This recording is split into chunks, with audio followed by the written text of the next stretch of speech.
Hello बच्चों, let this question match the following column, two columns, column first column to है। यहाँ पे हमें कुछ फिजिकल क्वांटिटीज दी है, उनके हमें यहाँ पे यूनिट्स लिखी गई है और हमें चेक करना है कि कौन सी फिजिकल क्वांटिटीज की कौन सी यूनिट होगी बेटा।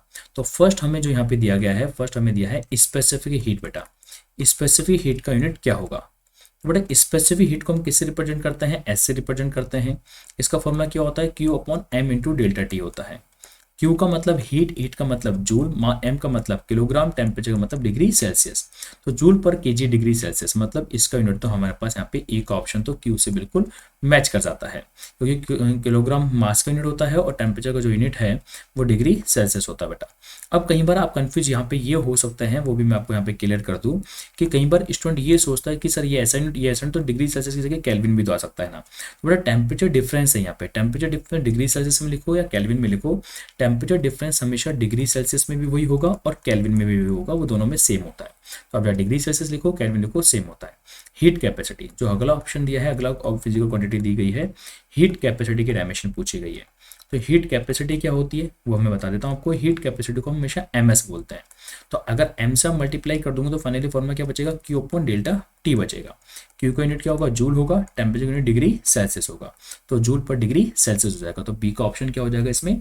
नन ऑफ दीज हो जाता है बेटा। तो हीट कैपेसिटी का यूनिट क्या है यहाँ पे? नन ऑफ दीज है, कोई भी ऑप्शन यहाँ पे हमें नहीं दे रखा है, तो बी का ऑप्शन एस हो जाता है। अगला जो सी ऑप्शन यहाँ पे दिया गया है, हीट करंट बेटा। तो हीट करंट को देख लेते हैं बेटा। तो सी ऑप्शन जो दिया है हीट करंट, हीट करंट का मतलब क्या होता है? हीट फ्लो रेट होता है। हीट करंट को हमेशा हम क्या बोलते हैं? हीट फ्लो रेट बोलते हैं। हीट फ्लो रेट का मतलब यहाँ पे क्या है कि द रेट ऑफ ही कितना हीट फ्लो हो रहा है पर सेकेंड बेटा, मतलब D Q by D T होता है। हीट फ्लो रेट को बोला जाता है, हीट करंट बोला जाता है। इसकी यूनिट क्या होगी? जूल पर सेकेंड, क्योंकि हीट की यूनिट जूल, टाइम की यूनिट जूल पर सेकेंड होती है। तो हीट फ्लो रेट की यूनिट क्या होगी? जूल पर सेकेंड बेटा। तो मतलब यहाँ पे सी का ऑप्शन जो है यहाँ पे वो हमें आर देखने को मिलता है। और यहाँ पे जूल पर सेकेंड को एक और चीज बोलते हैं, जूल पर सेकेंड को हम वॉट भी बोलते हैं, जूल पर सेकेंड को हम वॉट भी बोलते हैं, जिसे हम डब्ल्यू से रिप्रेजेंट करते हैं। तो हम कह सकते हैं कि सी का हीट करंट का जूल पर सेकेंड भी होगा और वॉट भी होगा। तो सी के साथ आर भी सही है और पी भी सही है बेटा, यहाँ पे हमें ये देखने को मिल जाता है।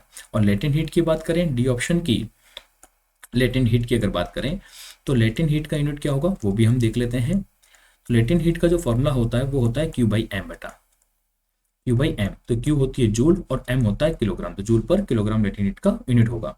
तो जूल पर किलोग्राम यहाँ पे कहीं पर भी गिवन नहीं है, तो डी के साथ यहाँ पे वापस से नन ऑफ दी जा जाता है, तो डी के साथ एस हो जाएगा। तो हमने इस क्वेश्चन के ऑप्शंस क्या देखे? ए के साथ क्यू होगा, बी के साथ एस होगा, सी के साथ आर और पी होगा, डी के साथ एस होगा, और यही हमारे क्वेश्चन का आंसर होगा। ओके बेटा, थैंक यू।